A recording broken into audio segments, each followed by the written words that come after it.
For years, Ghanaians have known attorneys general filing cases at the court. First of all, investigating the cases, filing them at the court, and the media following whatever happens to inform the public about it. But the current Attorney General has decided to take a different turn altogether by organizing press conferences to inform Ghanaians regarding the state of investigations into cases he's looking into, and then subsequently telling us that he will be going to court to file ABCD charges against individuals who are involved. For those who are for it, they think that the Attorney General is accounting to the people. But those who are against it think that he's prosecuting individuals in the court of public opinion, even before he decides to go to court. That is what we want to look at on Agenda tonight. Hello, good evening, and welcome to Agenda. My name is Beatrice Edu, and like I just told you, tonight we'll be delving into this very issue of the modus operandi, as it were, by the current Attorney General to look at cases in press conferences before he finally goes to court to file them for the media to follow. And we'll be looking at what the Constitution says about what he's doing and even the implications for the individuals involved in his investigations. And I do have on the panel with me Professor Antwi. He's a governance expert. I also do have with us lawyer, private legal practitioner Alexander Aban. Will be joined in the studio very shortly as well by Victor Kojoga Adaudu, who is also a private legal practitioner. Remember that we're also streaming live on 3FM 92.7. Send us your comment and we'll read them back to you. And I want to start with you, Professor Antwi. People are concerned about really the Attorney General's decision to hold press conferences. I know that we've had government representatives telling us that he's just giving us updates on oral, which was one of the promises by the president. And he's been doing that before he decides that I'm going to court on these charges. Is this something that as a governance person you're concerned about personally? I'm not concerned. Thank you very much, and greetings to all our viewers and listeners everywhere in the world. I'm not concerned particularly about that, but, you know, perception is real. And there is always the pros and the cons of doing such things. So if you look at the pros, people who are talking about it's a very transparent process.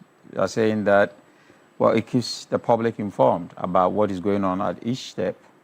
And then it builds trust in justice system so that people will know what is going on.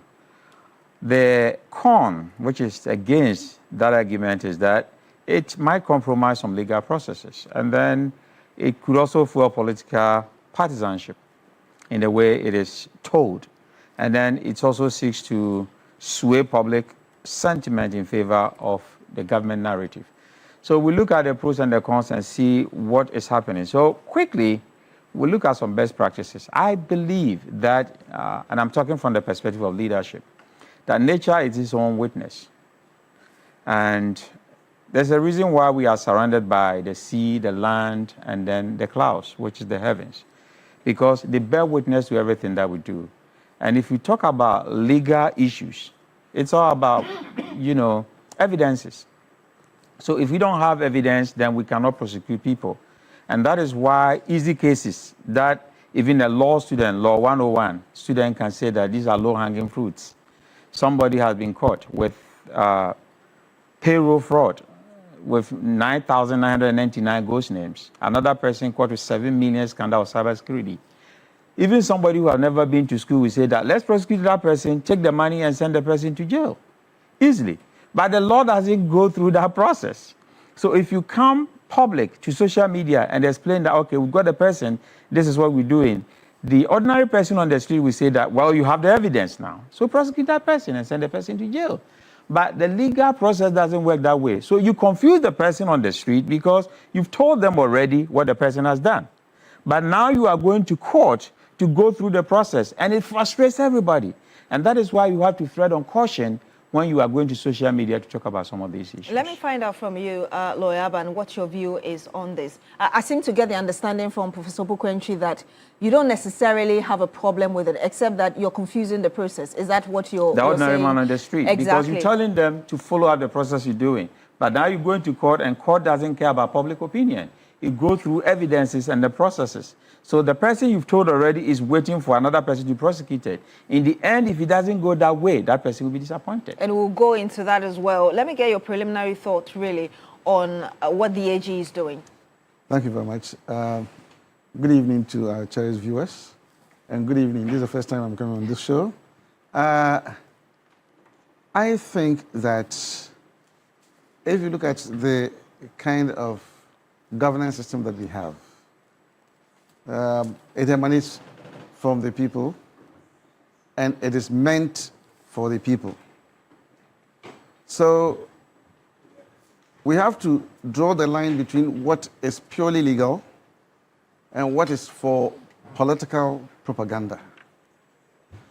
If it is purely legal, I would have no problem with it. But before the Attorney General decides to go very public on some of these investigations, he has a duty to be sure that he draws a very good balance between protecting the rights of the people or of the persons involved, and also making sure that because governance is meant for the people also follow what he's doing. So have you seen that line? Have you seen that line drawn between what is the legal case and perhaps a political communication? It appears to me that the political communication seems to be outweighing what is purely legal or what is purely information that he wants to give. Why do you say that? Give examples. Yes, the reason is that you realize that the government made a huge promise and set so much store on this issue of oral. And sometimes there is the urge to let people know, especially the base of the party, to know that indeed, as we promised, we are delivering on that promise. And so it gets the followers of the party, members of the party, excited that indeed something is going on. And so if the politics of it take the better part of protecting the rights of individuals, that's where I have a problem. Then he has crossed the line.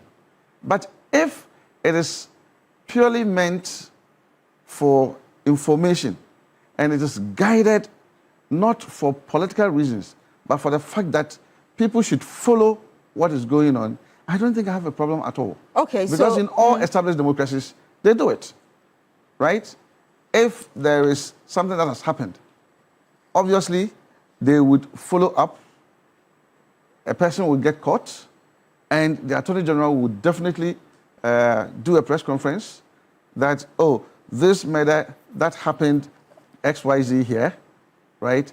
The person has been caught, he is this person, he is this person, he is this, and but if you make it so suggestive that the person has already committed a crime and he is soon going to be put in jail and all that, that's where I'll have a problem. So let me get clarity from what you're saying.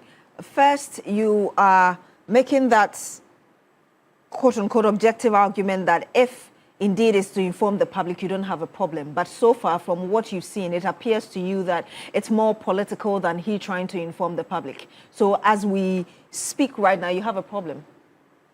Because your argument is that if it is to inform the public, you don't have a problem. But so far, you seem to get the understanding that he's doing the political, communication bit of it outweighs whatever he's doing in terms of informing the public. So exactly. You have a problem. That's to that extent only. To that extent only.